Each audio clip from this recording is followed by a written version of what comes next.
All right, let's do it. I don't think you can stand. There you go.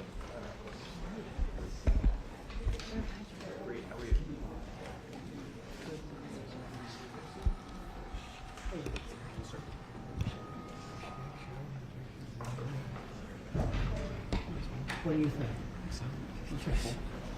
Hey, Brian. Thank you very much. We have a very big announcement to make today. You all know Johnny. He came all the way from Italy, the beautiful country of Italy, to be with us. And he just got off the plane, and he's a hardworking guy, does a phenomenal job with FIFA. Nobody like him. I'm delighted to welcome FIFA President Gianni Infantino back to the White House for a major announcement about one of the most anticipated competitions in all of sports, the 2026, and this is a big deal, I'll tell you, I was so happy to get it, the 2026 FIFA World Cup. And it's going to be the World Cup as we know it. It's the biggest, probably the biggest event in sports, I guess, Johnny, right? Yeah. On December 5th of this year, the 2026 FIFA World Cup draw will take place at the Kennedy Center. Some people refer to it as the Trump Kennedy Center, but we're not prepared to do that quite yet, maybe in a week or so. But right here in Washington, D.C., it's a tremendous honor to bring the global event and this incredible group of people and these unbelievable athletes, the best athletes in the world, to the cultural center of our nation's capital. I just left the Kennedy Center. We're spending a lot of money wisely on making it really beautiful. It's going to be beautiful again. It's like Washington, D.C. We had, by the way, in Washington, D.C., we have the lowest crime numbers they've had in years. Zero, it sounds like it's a horrible thing to say, but I might as well say it. Zero murders in the last week since we've done this. That's the first time in memory that that's happened, if you can believe it, how pathetic that is to have to even say it. And I'm tired of listening to these people say how safe it was before we got here. It was unsafe, it was horrible, and Mayor Bowser better get her act straight or she won't be mayor very long, because we'll take it over with the federal government, run it like it's supposed to be run. The numbers were horrible. It was a crime-infested rat hole, and they do have a lot of rats. We're getting rid of them too. And we've made a lot of progress, and it was extremely unsafe, and now it's extremely safe. We had virtually no crime. The number was down 87%, and I'm trying to figure out where was the 13%, because I don't think it existed. The National Guard has been unbelievable, and they're working with the police, and they have some very good people in there. They have some people that shouldn't be police, actually, but they have some great people there. And the Washington, D.C. is a whole different place, and Johnny, I'm sure you'll be happy to hear that too, actually. Oh, yes. But it's a whole different place. People are excited again. They're going out to restaurants again. That was the other thing I saw numbers, that restaurant business is down in the last week. No. Restaurant business, you can't get into a restaurant. Just really lying people.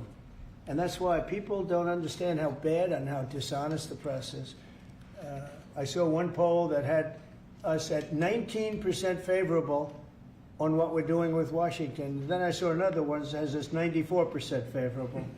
And I can tell you the 94% is correct. The others are fake, just fake news. They got to get their act together. So bad for our country, so sick actually. So Washington, D.C. is really doing unbelievably well. And the Kennedy Center that we're fixing, I was just there all morning with contractors. We're making it unbelievable. It's going to be unbelievable. It's got great bones, but it needs a lot of work. The World Cup draw will set up the group stage of competition. 48 teams will play in 104 games across 16 North American cities, from Seattle to Vancouver to Atlanta to Miami. It's going to be so exciting for our country. The 2026 FIFA World Cup will be one of the largest and most complex events. This will be one of the greatest events, one of the largest. In a way, it's like Johnny said it better. It's like having many Super Bowls in a short period of time. Because each one of these games essentially is a Super Bowl. Some of them are bigger than Super Bowls, actually. But they're essentially, each one of these games is like a Super Bowl. The 2026 FIFA World Cup will be the largest, most complex set of events in sports history. And the Kennedy Center will give it a phenomenal kickoff, and we'll be involved, and they'll be working over there for quite a bit of time. We have it all set that they can stay there for the big events, the big press conferences and everything else. And they'll be in a very safe capital. That'll be nice. You don't have to worry about walking down the street, Johnny, okay? Thank you. But you could handle yourself. I could. Already FIFA is projecting 6 million loyal fans will attend the World Cup events next year, and 6 billion more are going to be watching back home, and they think the $6 billion number is going to be actually a low number. And this will drive more than $30 billion into the U.S. economy and create 185,000 American jobs in a short period of time, too. No sporting event attracts more attention, more fans, more viewers, or more revenue than the FIFA World Cup. And again, I'll just say it's the World Cup, and it's the biggest thing there is in sports, and we have it. And I got it in my first administration, and I was really somewhat devastated, as devastated as I can be. I don't have time to get too devastated. I was very happy that today, as you saw, the group that does this, a government group, radical left group, announced that Trump was right. Took in $4 trillion worth of tariffs. That the $4 trillion are going to reduce the deficit by numbers far greater than they ever expected or heard of. And by the way, the stock market went up 1,000 points. That was as of 10 minutes ago. I can't tell you what happened. A lot of things happened. But the stock market's up almost 1,000 points. And it's basically on the news that the release that just came out from government that the tariffs that everybody was talking about, that the whole world respects us for because of what we did. The tariffs are going to be at $4 trillion. They're going to reduce the deficit by $4 trillion, Mr. Vice President. What Pretty good, sir.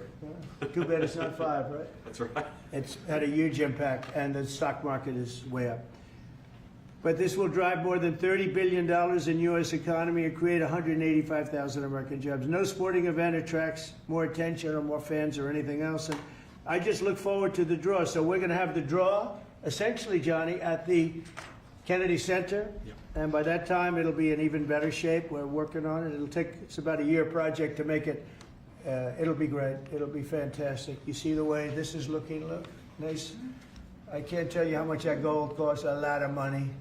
There's nothing like gold, and there's nothing like solid gold. But this beautiful office needed it. It had to be representative. When we took it over, it was dirty, not clean. I immediately changed the chair and had this beautiful desk renovated, brought out by the White House. People that do this, they did a great job. We sent it out. We have a craftsman who's great. But this was not appropriate for the Oval Office, what I took over. And now you look at all those paintings you're allowed to turn back. All of these are great presidents, and they were all in the vaults. They were in vaults for some cases much more than 100 years, and now they're proudly hanging on the Oval Office walls. And I can't imagine anybody changing it. But they were buried in vaults for over 100 years, many of them. So it's very exciting. People come in, they really love it. They love what we're doing here. They love what we're doing in D.C., and they love what we're doing, most importantly, in the country and the world. I'd like to ask Johnny to say a few words. He's the head of the whole thing. He's been there for a long time. Probably the most respected man in sports. He's amazing, actually. Works very hard, and he's got the biggest event in the world coming right here to the United States. And we did a little for Canada. We did a little for Mexico. We thought, see, I'm a good citizen. I said, let them have a little piece. So we gave a little to Canada. See how nice I am? And we gave a little bit to Mexico.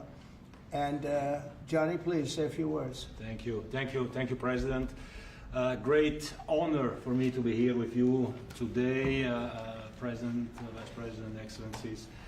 Fantastic to announce what you said, which is the final draw of the FIFA World Cup on the 5th of December here in the capital, in the Kennedy Center in Washington, D.C. at 12 noon sharp. It will be broadcast live all over the world. 1 billion viewers will watch it. And it will determine, of course, the match schedule, which 48 participating teams will play. You said it, 104 matches in 1 month, 104 Super Bowls. This is not just the biggest, the greatest event, not just a sports event, it's a social event as well, with a lot of emotion. We are uniting the world, Mr. President, uniting the world here in America, and we are very proud of that. And those teams, those national teams who will come here to participate in this draw with their coaches, with their presidents, they will all be proud to be part of writing this history, and that's why we brought as well this, which is the winner's trophy. It is the trophy that the winner of the FIFA World Cup wins. Only the FIFA president, presidents of countries, and then those who win can touch it, because it's for winners only. And since you are a winner, of course, you can as well touch it. It's pretty heavy. Yeah. It's the winner trophy. The last one who lifted that is Lionel Messi of Argentina. And here it is in the Oval Office in the White House. Can I keep it? For you. Well, you can keep We're it not after giving the it World back. Cup. We're not giving it back. That's serious. Oh, that, It fits well that here. goes very well on the wall right over there. We'll put it right below the angels. It fits well here. I That's think. beautiful. Yeah, You can that's, keep it until we have to give it to the next winner. That's fine. That's a beautiful piece of gold, I will say. Absolutely. That's beautiful. Yeah.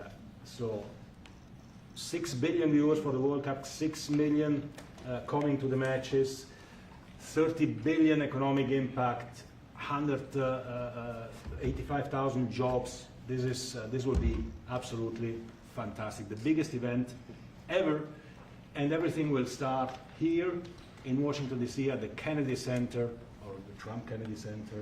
You'll see that how it will be called on the 5th of September at noon sharp. 5th of December, noon sharp. Then, if I may... Will they be doing most of the draws, all of the draws at the Kennedy? Well, how are you going to do that? Yes, we'll do that at the Kennedy Center. We'll do all the other meetings around it with the coaches, with the broadcasters, with That's the great. sponsors, everything at the Kennedy Center. The whole You'll be very World happy. Cup starts, and everyone will be happy Yeah. because everyone has qualified for the World Cup, and they didn't yet play a game, so they didn't lose yet the game. So they all think they can become world champion, right? They'll all be happy. Exactly. Now, By the way, an example, supposing we had a week ago when everybody was being killed and mugged and everything else, despite the phony numbers that were given out, that it was getting better. Brian, do you believe it was getting better or getting worse? Oh, the crime is getting worse. I mean, I was robbed. It was getting way What worse. if you- How did the other guy come out? Well, he came out with my briefcase. That with you. Yeah. So, Robert 1, Brian 0. No, but can you imagine you do this and then you start hearing that they had a 20-year reduction of crime. It was worse during the Biden administration than anybody's ever imagined possible. And I guarantee you he wouldn't be here if those numbers continued. But now we have total safety, we have total security. And for the border, in 3 months, 0 people. These are done by liberal people that do these charts. 0 people came through our border in the last 90 days. Can you believe it? 0. Last year we had millions of people coming in. And they came in from the wrong locations. They came in a lot of people that shouldn't be here. So now when we have this event in December, it's going to be very safe, Johnny. You can walk Yes. down the street with your beautiful wife. yeah, You can take her to dinner if you can get a reservation, which I doubt. they're all full, the restaurants. I know. They're all full. I heard that too. The restaurants aren't. The restaurants, since we are doing this, are doing great. And many new restaurants are going to open because, as you know, many closed. Many restaurants closed because the crime was so bad. This will be one of the safest places anywhere on earth. So, I really am honored that the National Guard has done such an incredible job working with the police. And we haven't had to bring in the regular military, which we're willing to do if we have to. And after we do this, we'll go to another location and we'll make it safe also. We're going to make our country very safe. We're going to make our cities very, very safe. Chicago's a mess. You have an incompetent mayor, grossly incompetent. And we'll straighten that one out probably next. That'll be our next one after this. And it won't even be tough. And the people in Chicago, Mr. Vice President, are screaming for us to come. They're wearing red hats, just like this one. But they're wearing red hats. African-American ladies, beautiful ladies, are saying, please, President Trump, come to Chicago. Please. I did great with the black vote, as you know, and they want something to happen. So I think Chicago will be our next, and then we'll help with New York, and we're going to help with. And I think a lot of these people that you see on television, they're including the people in this audience. They'll say bad things about me, and then they'll say, "Thank God he's here." because half of them got mugged, and they don't want to get mugged again. But they're, you know, they work for they work for stupid people that are radical left, and they're made to do things and say things that they don't want to be saying. But the people right here are all happy because you're not going to be mugged in Washington, D.C. anymore. I just want to say Johnny's been my friend for a long time. He's an incredible guy, and we will lay out the red carpet. Andrew, you're going to be fantastic. Rick is going to be everything Rick ever touched has always worked out, and he's working with me on the Kennedy Center. And his very good friend was an actor on Broadway for 5 years, right? And I assume he's helping us a little bit, right? Yes. And Andrew, you're all excited about it? Absolutely. Would you like to say something? This is a great opportunity, Mr. President, to show off the first 250 years of the United States of America, the greatness, and then the hope and promise of the next 250 years. When you think this World Cup is going to be over our 250th birthday, Mr. President, your leadership, obviously, with FIFA leading the way, this is the largest sporting event in the history of the world under the Trump administration. So very excited. I just want to say one thing. Andrew Giuliani, so his father is Rudy, the greatest mayor in the history of New York, I think by far. He took a ravaged city, a city that was really under siege. Probably most people thought it was going to survive. He turned it around. He was a great, great mayor. And then they treated him very, very unfairly. You go back and tell your father all of the things that have come out over the last couple of months through Tulsi and through all of the people, Cash, everybody. They've proven your father 100% correct. His father was treated so unfairly. Your father has been 100% correct. And tell him we all love him, okay? Thank you, Mr. President. He's been amazing. What he had to go through was very, very unfair, nasty. These are bad people. Mr. Vice President, would you like to say something? Well, sure, Mr. President. Thank you, and thanks to Johnny for being here. We're very thrilled about the World Cup. Just to echo something the President said about crime in Washington, D.C., this is the national capital of the greatest nation in the world, and we had murder rates just a few weeks ago that rivaled some of the worst third world cities anywhere, even in very, very poor regions of the world. Why did we accept that? Why did we allow it to happen? We allowed it to happen because we had broken leadership in Washington, D.C., and unfortunately sitting behind the resolute desk. What we have shown in just under 2 weeks of taking law enforcement seriously is that the American people can have their streets back if their leadership is willing to put in the time and the resources. Mr. President, you've shown in Washington, D.C. that we can have safe streets again. We've just got to have the political willpower to focus on the bad guys and to give the American people back their communities. We are focused on doing that thanks to the President's leadership. Thank you. And that's a really very small percentage. It's 2%, 3%, but that 2% and 3% wreaks just havoc throughout a community. People are petrified, and I know there's a couple of the women in the back are shaking their head, yes, yes, yes. I won't report who you are because you'll end up losing your jobs, but it's true. It's amazing, and the police. And you look at the D.C. National Guard, I saw pictures of them last night getting off vans and all, and I saw some bad ones running, but they're not running so much anymore. They're not there. They're just not even trying. You're totally safe. Now there'll be something happening sometime. I don't know. Maybe it won't be for a long time, but this was every night would get reports of people being mugged and kidnapped. There's one woman on television last night. She had a badly busted up nose. And she's, well, I like our streets the way they used to be. And she thinks it's going to happen like by doing nothing. And they say, what happened to your nose? She got slugged by a guy walking down the street, slugged. Her nose will never be the same, I guarantee you, unless it takes a pretty good turn. She wasn't really for us. But she sort of said, well, maybe something has to happen. Before this happened to me, she got whacked. And I don't think she'll ever be the same. She almost became, she was a half a Trump fan, a woman that would have never been a Trump fan, but she was hit hard. It's not going to happen anymore. Not going to happen anymore. But then we're going to beautify the city too. That's where I was today at Kennedy Center. And we're going to beautify the city like it hasn't. And we're working with Clark Construction, the biggest construction company in Chicago, and in Washington. And the head of Clark is great. He's all over the world, actually. But Washington, I would say, is their home. That's where they do the best work, the biggest work.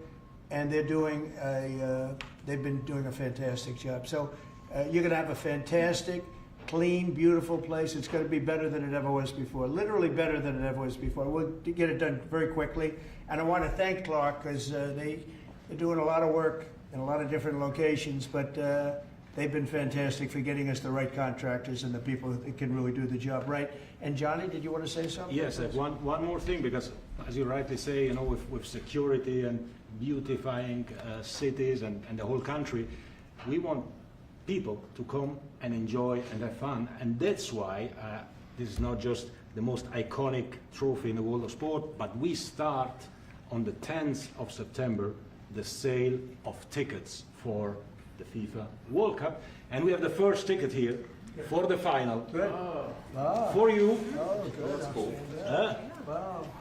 It's, of course, row 1, seat 1. It's ticket number 45, 47. And it's for the final in New York, New Jersey. And so you have your ticket already for the final. All the others, 10th of September, start getting your tickets. That's beautiful, yeah. 6.5, 7 million tickets. Fans will enjoy the security here. Will be fantastic. You're going to do record business, I think. 100%. Christy, would you like to say something? Yeah, Mr. President, millions of people will come to this country, and we'll make sure they get their travel documents, their visas, that they want to come here and spend their money and enjoy this sporting event. It'll be the largest event in the world. And sir, you're reminding me of something that my dad used to say all the time when I was growing up. He would say, Christy, you kids need to look like you respect yourself before anybody's going to respect you. And in this country, when people look at our streets, when they look at our capital, you're bringing respect back to this city. And people will respect our country more because it's safe, it's clean, it's beautiful. And what you're doing is transforming this nation by making sure that our laws are upheld. And millions of people are going to come and be able to enjoy it next year, and I'm excited about that. Thank you for doing that. Well, our country is respected again. And a year ago, we had a dead country. I'm telling you, it was a dead country. It was a country that had lost its way. It was a country that was going to fail. Look, even today, where they say $4 trillion in reductions of deficits, and this was totally unexpected. They didn't expect it. I mean, I don't know where they've been, the people that do this stuff, but it's terrible. I want to thank Christy for another reason. I said to her 2 weeks ago, I said, Christy, do me a favor. I built hundreds of miles of wall. I built the same wall that the Border Patrol asked me to build. It wasn't my first choice. I wanted to do concrete plank and everything nice, but you wouldn't have been able to see through it. So I had Border Patrol in, and they tested everything else. And we gave them steel wall, high-grade steel, very hard to cut. And we gave inside that is 9,000-pound concrete, which is a very tough concrete. Inside that is rebar, a big, fat piece of rebar. So you have all different materials that are very hard to cut, and you need different instruments to cut each one. And I said, Christy, we got to get a coat of paint on it. And I didn't know she was listening, but I said, we got to get a coat of paint, and it should be black, because black makes the steel very hot. It's untouchable. You could fry an egg on it. And if you got a good black, flat paint, it would look beautiful. It will preserve it from rust. And that was it. And I gave it to her along with 30 other things, and she's done such a good job on the border with Tom Holman and the group. Tom Holman's a fantastic guy, what the job he does, and the way they work together. So I turned on last night, and I see Christie's painting the wall. And it looked beautiful, by the way, when that paint went over there. And it's hot. It's hot. Yes, yes. It's hot. If it's white, it's not hot. If it's black, it's going to be very hard to climb that sucker. It's not going to be easy. But it's black and a high quality black. You know, it really looked good. Yeah, we got Is the that paint going to be you a told us two-coat to. job or a one No, coat? just one coat. One coat. We Good. used the paint you told me to buy. Yep. The two-coat will take place in 3 years from now. Right? We'll do the second coat. But it looks beautiful. But thank you very much. I didn't know you were listening to that, because we talked about 7 different subjects, and all of a sudden I see you're out there painting with a lot of painters and everything else. But it was a beautiful thing to say. Would you like to say something? You've been such a big part of this. Please. We're just, Mr. President, we're delighted to be here today for this announcement, but we're also looking forward to having it with the final. Oh, yes. On July Oh, yes. 19th No, we'll be in New there. York, New Jersey. We're going to be there. A lot of people are going to be there. A lot of people. I'd like to thank you all. Do you have any questions on FIFA, first of all? It's going to be a big event at the Kennedy Center. Do you intend to take part in it? Will you have a part to play on December 5th? I may play. I mean, I see the money that these soccer players, you know, we call it soccer, but I see the money that these soccer players are making. I may try and play. I'm a very good athlete. My son is a very good athlete, and he's a good soccer player. He's on the tall side for soccer. Yeah. He's 6'9". That's pretty tall. Tall. But That's pretty tall. it's on the tall side. He's good. It's on the tall side, but he's good. But no, I may put on shorts. I look extremely good in shorts and join the play. You know, no, it's going to be a lot of fun. It's going to be good. Many foreigners who want to come to attend the event are concerned about the visa situation. Can you reassure them? Yeah, they're going to have a very easy time getting in. Certain countries are going to be very, very easy, and other countries are going to be obviously a little bit more difficult. Would you like to explain that, Chris? Yeah, absolutely. We have a process set up that we'll be implementing on getting visas approved. Everybody will be thoroughly vetted, but they'll be welcome to this country. It'll happen quickly, and we're excited for them to come. So I would hope that around the world, people know that the United States is excited to bring their family here to enjoy this event. America welcomes the world. Yes. And I can really, from the collaboration that we have, testify for that, absolutely. Thank you. And I just sent a picture from somebody that wants to be there very badly. He's been very respectful of me and of our country, but not so respectful of others. But I'm going to sign this for him, but I was sent one, and I thought you'd all like to see it. That's a man named Vladimir Putin, who I believe will be coming, depending on what happens. He may be coming, and he may not, depending on what happens. We have a lot of things happening over the next couple of weeks. But I thought it was a nice picture of him. Okay of me, but nice of him. So that was very nice that it was sent to me. Okay? Mr. President. On Yes. that subject, have you talked to Vladimir Putin about the fact that yesterday a big U.S. factory was hit in a Russian airstrike in Ukraine? What's your reaction to I that? told him I'm not happy about it, and I'm not happy about anything having to do with that war. I settled 7 wars, and actually, if you think about pre-wars, add 3 more, so it would be 10. I thought this would be in the middle of the pack in terms of difficulty. No, I'm not happy about anything about that war. Nothing. Not happy at all. We'll see what happens. I think over the next 2 weeks, we're going to find out which way it's going to go. And I better be very happy. How long are you willing to wait, I had a Mr. very good President? call with Prime Minister Carney of Canada yesterday morning. Yes. Canada is taking away some retaliatory tariffs. He's so- removing his tariffs, yeah. Exactly. He's removing his retaliatory tariffs, which I thought was nice.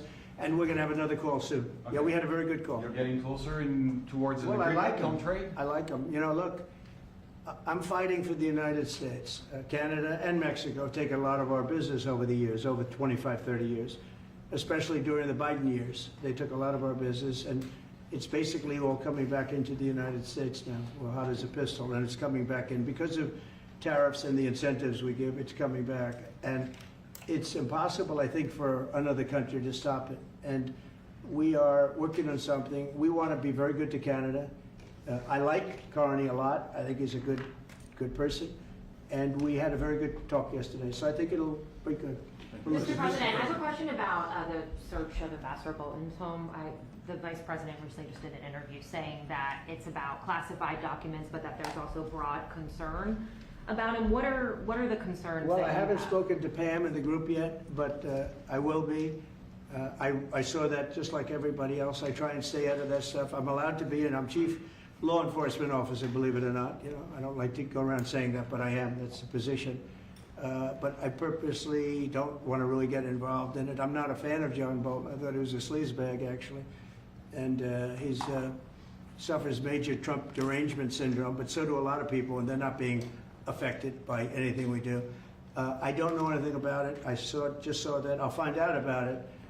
But if you believe the news, which I do, I guess his house was raided today. But my house was raided also, called Mar-a-Lago. They went through everything they could, including my young son's room and my wife's area. They went through her drawers, as the expression goes.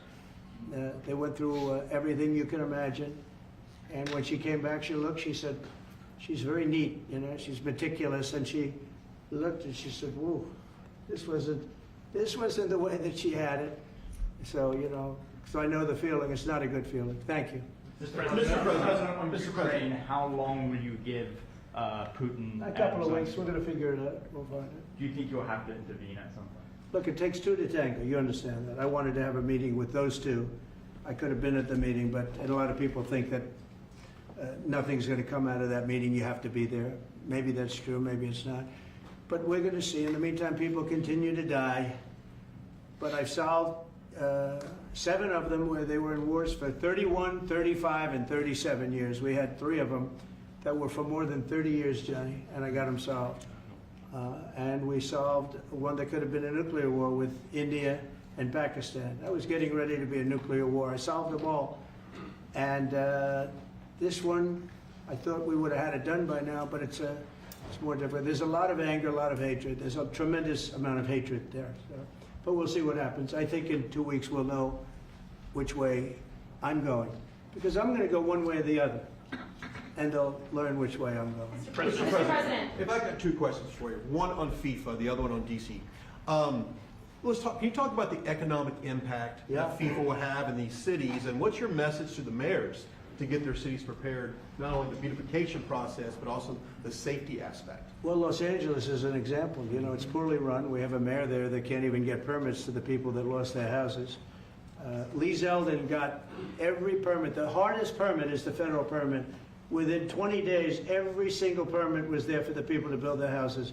But people are writing us and they're saying they won't give us. The mayor is incompetent. The governor's incompetent. You know, Gavin, I know Gavin very well. He's an incompetent guy with a good line of bullshit. And he doesn't get the job done.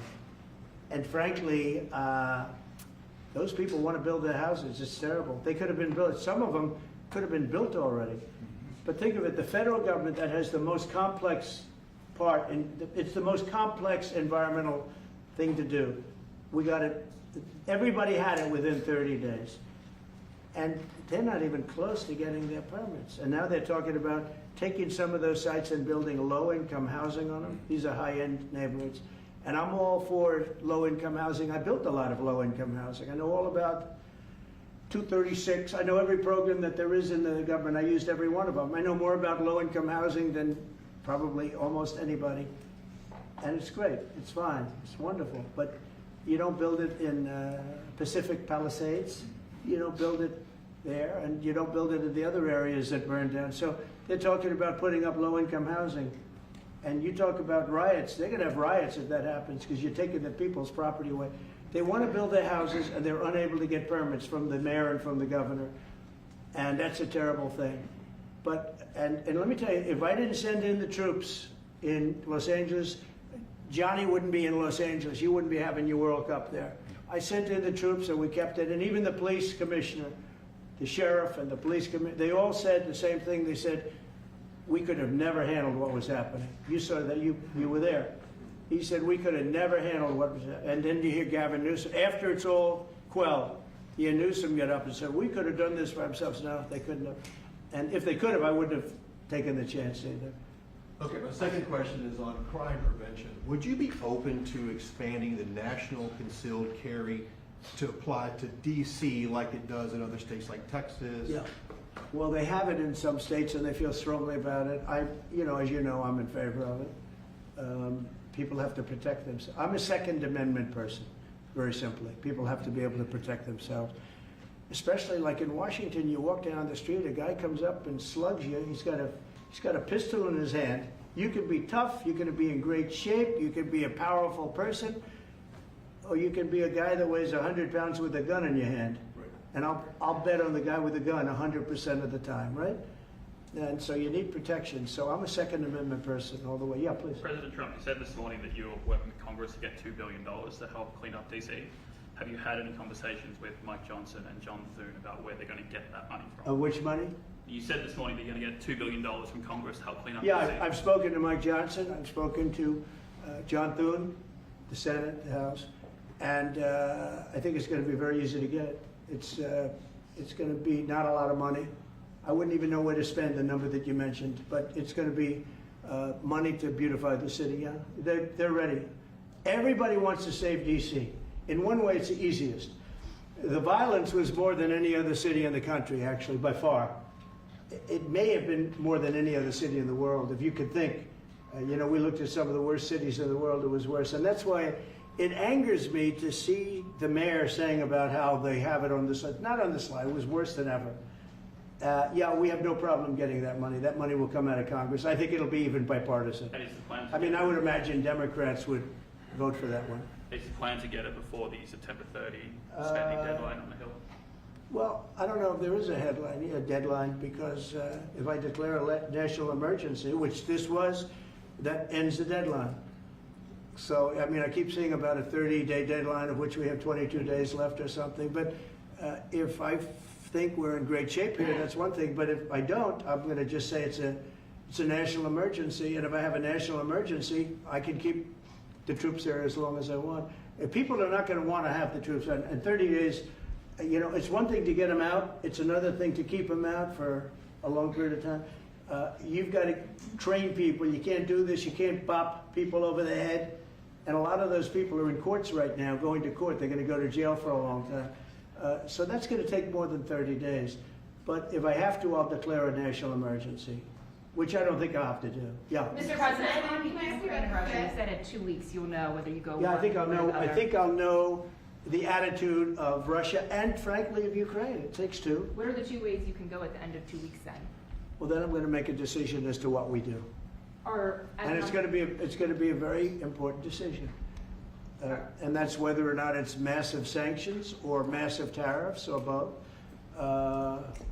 Or do we do nothing and say it's your fight? Look, I would have never been in this war if I were president. You wouldn't have had this war. It was never going to happen. This was caused by stupid people that fought. And you know, people say, well, how do we know? Because for 4 years, it was never even a subject. And Vladimir knew, and you see his picture right here. It was nice that he sent, but Vladimir knew very strongly we wouldn't have stood for it. It wouldn't have happened. 100% wouldn't have happened, but it did happen. And now they're losing from 5 to 7 young kids. Think of it, you're a parent and your son is leaving. He's Russian or he's Ukrainian. And he's leaving and they're waving goodbye. Nice, beautiful kid. Nice crew cut, all set. He wants to be a soldier. And goes there first week, he has his head blown off. And he's no different than you people, me. And it doesn't matter where. I mean, I solved a problem in the Congo that was vicious. Rwanda and the Congo, the Republic of the Congo. And they were fighting for 31 years, and it was machetes. People were getting their heads chopped off. That was going on for 31 years. I got it solved. You saw it. They came to the White House, we signed an agreement. It was amazing. People can't believe we got it done. I love to stop killing. I really do. People thought it would be just the opposite. Hillary Clinton said, oh, he'll get us into a war. No, I'm getting everybody else out of wars. Are you saying there's a real possibility then that you do nothing if Putin doesn't come to the table for a ceasefire or try to end the war? I'll see whose fault it is. If there are reasons why, I'll understand that. I know exactly what I'm doing. We're going to see whether or not they have a meeting. That'll be interesting to see. And if they don't, why didn't they have a meeting? Because I told them to have a meeting. But I'll know in 2 weeks what I'm going to do. I have pretty good ideas. Your Justice Department is also sending some of the Epstein files over to the House Oversight Committee today. Are you in support of them releasing all of them? I'm in support of keeping it open. If they wanted to innocent release... people shouldn't be hurt, but I'm in support of keeping it totally open. I couldn't care less. You got a lot of people that it could be mentioned in those files that don't deserve to be. You know, people, because he knew everybody in Palm Beach. I don't know anything about that, but I have said to Pam and everybody else, give them everything you can give them, because it's a Democrat hoax. It's just a hoax. The whole Epstein thing is a Democrat hoax. So we had the greatest 6 months, 7 months in the history of the presidency, and the Democrats don't know what to do, so they keep bringing up that stuff. But it affected them. Bill Clinton was on his plane and went to the island supposedly 28 times. I don't want to bring that up, frankly. You have Larry, whatever his name is, Summers, the head of Harvard, who was Jeffrey Epstein's best friend. Nobody ever talks about that. I mean, but I don't want to hurt Larry Summers, but he was best friends with Jeffrey Epstein. No, this is a Democratic hoax to try and get the significance of what we've done over the past 7 months. Nobody's ever seen anything like it. They say it's #1 in history. What we've done, including stopping 7 wars. I mean, just include that. And now you look at the stock market today, it's way up to start off with from where I took it. And this market was going to crash. If Joe Biden or Kamala were president, this market, we would have had a crash like in 1929. You're not going to have that. It's only a question of how high is it going to go. You know, I had the strongest economy in the history of our country. And despite COVID, we had the strongest economy in the history of our country. And we're going to blow it away this time. I was always good at making a lot of money. And whether it was for myself or whether it was, I like doing it this way better. I mean, I like making it for the country. Our country's been ripped off by friend and foe, nations all over the world ripped off. And the friends have been much worse than the foes for the most part. And they're not ripping us off. We just signed a deal with the European Union. They're paying us essentially $950 billion, like a signing fee. They're going to buy $750 billion worth of energy. They weren't buying much of our energy there. And they're very smart in doing it. And as you know, Ursula was here a couple of days ago having to do with the people, the leaders that we had a great, people said they've never seen anything like it. Well, we had the leaders of Europe right here in the Oval Office. And she's so happy that she has an agreement. But people aren't ripping us anymore. We're run by, this country is run by smart people now. Mr. President, in Israel... Two questions. One is about Intel. There have been reports that you're considering taking a stake in Intel. Can you tell us About the 10%? About the 10%. Yeah, I met a man, he was a very nice man, and I called for his removal because I saw something by a man named Tom Cotton, a senator from Arkansas, who's a great guy, friend of mine, supporter of mine, big supporter, I'm a supporter of his too. And he wrote a pretty nasty story about the head of Intel. And I said, well, if that's right, he should resign. And he came in, he saw me, we talked for a while. I liked him a lot. I thought he was very good. I thought he was somewhat a victim, but you know, nobody's a total victim, I guess. And I said, you know what? I think the United States should be given 10% of Intel. And he said, I would consider that. I said, well, I'd like you to do that because Intel has been left behind, as you know, compared to Jensen and some of our friends, NVIDIA, some of the people, and the people in, because Intel should have never been. Intel was the biggest, most powerful chip company in the world. And then they started leaving. And they started going to foreign countries, in particular Taiwan. And if we had a president that would have said, okay, you can go to Taiwan, but we're going to put a 100% tariff or a 200 or 300 or a 500% tariff, anybody that sells into the United States has to pay. They wouldn't have left. They would have never left, and we wouldn't have. So in the meantime, we had people that were, in some cases, good politicians that weren't good on trade. I loved that man, but he was not good on trade. I totally disagreed. He allowed the car industry to be taken out of this country. We lost 50% of our car industry. But that's all coming back. It's all coming back. But if somebody would have said that with Intel, would be a giant right now. Now with that, they've had some bad management over the years and they got lost. And I said, I think you should pay us 10% of your company. And they said, yes. That's about $10 billion. I don't get it. This comes to the United States of America. And I said, I think it would be good having the United States as your partner. He agreed. And they've agreed to do it. And I think it's a great deal for them. And I think it's a great deal. He walked in wanting to keep his job, and he ended up giving us $10 billion for the United States. So we picked up $10 billion. And we do a lot of deals like that. I'll do more of them. If somebody has, like we have restrictive covenants with Jensen. We have, it's NVIDIA.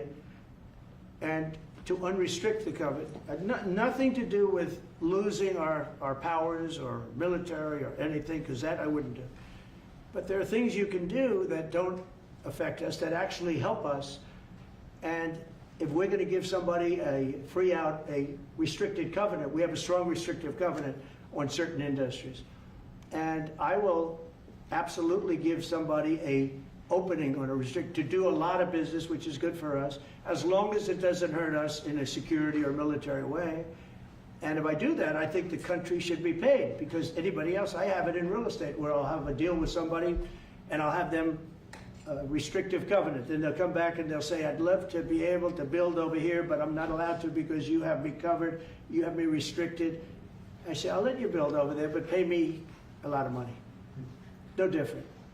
But the country never did it because the country was run by foolish people. You said Chicago might be next. Are you making, have there been concrete steps that the administration is taking to do that? Or what are other cities as well? I haven't spoken to the mayor. He's grossly incompetent. I haven't spoken to the mayor. No. When we're ready, we'll go in and we'll straighten out Chicago, just like we did D.C. Chicago is very dangerous, great place. I built great stuff there. I have the most beautiful building in Chicago, I think. But I hate to see what's happened to Chicago. Chicago was our greatest city, actually. Bob Tisch, a great friend of mine, passed away. He used to own the Giants and very successful Lowe's. He said Chicago, I think they had their main office in Chicago. He said Chicago and San Francisco are the two greatest cities in the world. Now you look at what the Democrats have done to San Francisco. They've destroyed it. I own a big chunk of the Bank of America building in San Francisco. And, you know, it's just different. We can clean that up too. We'll clean that one up too. Now, if everything works out, and we've already had calls from other cities, quiet calls from Democrats, we'd love you to come here, because they've lost control of their cities. I'm not going to say because I don't want them to lose their elections. But we've had calls from Democrats and calls from people generally. We'd love you to come here, because we'll straighten out the problem. In Israel, the families of hostages in Israel, families of hostages are opposed to the reoccupying of Gaza. Why is the U.S. still Well, not supporting all of them. And you have to understand, I'm the one that got all of the hostages out. You got a lot of people out. If it wasn't for me, they wouldn't be out. I worked with Bibi and I worked with Steve Witkoff. But if it wasn't for me, you would have all these hostages would most likely be dead right now, every one of them. So they all come up here. They all come in groups of 10, 12, 13, and many of them, and I've gotten to know a lot of them. They're great people. What they had to go through is incredible. But so now they have 20, but the 20 is actually probably not 20 because a couple maybe aren't around any longer. It's a terrible thing. No, I don't like anymore. I said, you know, when you get down to 20, they're not going to make deals anymore. And they didn't. And then I put out a statement, as you know, that was a tough statement, go in and get them. And they said, we'll give you 10, we'll give you 10. I don't know what Israel's doing, but they were willing now immediately to give us another 10. The situation has to end. It's extortion and it has to end. And we'll see what happens. I actually think they're safer in many ways if you went in and you really went in fast and you did it. And people can't forget October 7th, remember that. I'm friendly with all groups. I won the Arab vote in Michigan. I did so great with the Arab vote, remember? I started off at 0, I ended up winning. I wouldn't say the candidate was the greatest, but I would have won against anybody. They're great people. But we have to do things properly. And you know, I'm very proud to say I got the hostages out. You have hundreds of people that are living now because of me. And now we have that final little group of people. And Hamas knows that if they give them, that's probably the end of their lives. So it's not easy to get. And I know if you're a parent, you just don't care. I want my baby back. They want their babies back. They want their kids back. And I understand it. But I got them out and did a good job. And we're doing everything we can to get the hostages out. Thank you all very much. Yes? So Jackson Hole, Jay Powell today said, he suggested that they might cut interest rates, but they haven't proceeded. Well, we call him too late for a reason. He should have cut him a year ago. He's too late. You know, we have a stock market that's up 1,000 points today. I better be careful because I go out there and I'll see it's down 1,000, right? But it's up 1,000 points when I came in here. We have a country that the market's the hottest it's ever been. The country's better than it's ever been. We have a military that I rebuilt largely in my first term. We had a great, successful first term, but this is going to be even better. But we rebuilt it. We gave a lot of it away to Afghanistan, but relatively small compared to the overall. But I think it was the most embarrassing day and period in the history of our country that they allowed those 13 wonderful people, but it's really hundreds of people were killed. And they don't talk about the 48 that were so severely wounded with no legs, no arms, nobody ever mentions them except me.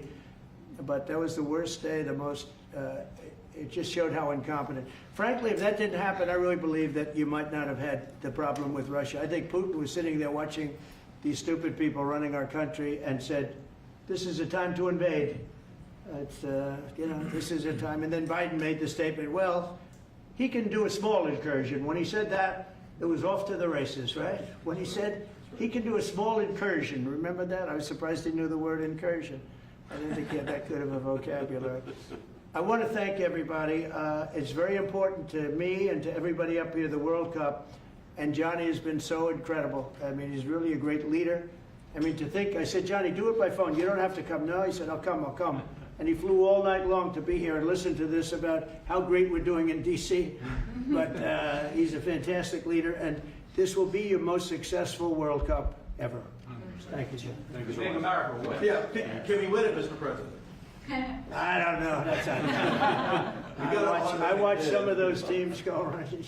They go down that field. I don't know. But let me ask you: what chance does America have of winning?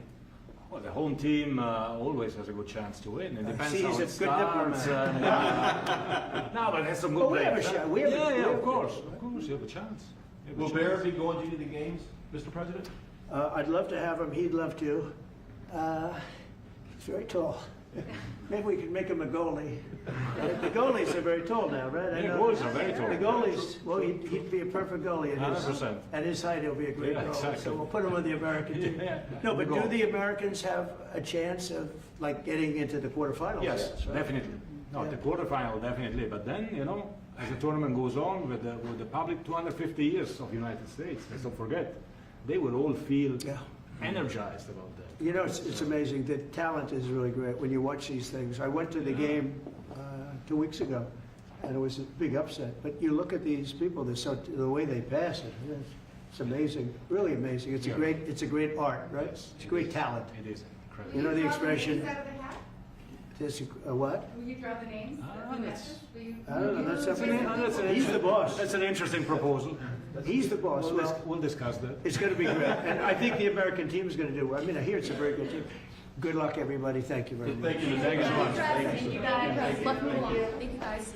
Keep a lot of those Thank you guys. Thank you. No, I just got Keep one. moving. Thank you. Thank you guys. We're done. We're done. Thank you. It was a nice photo.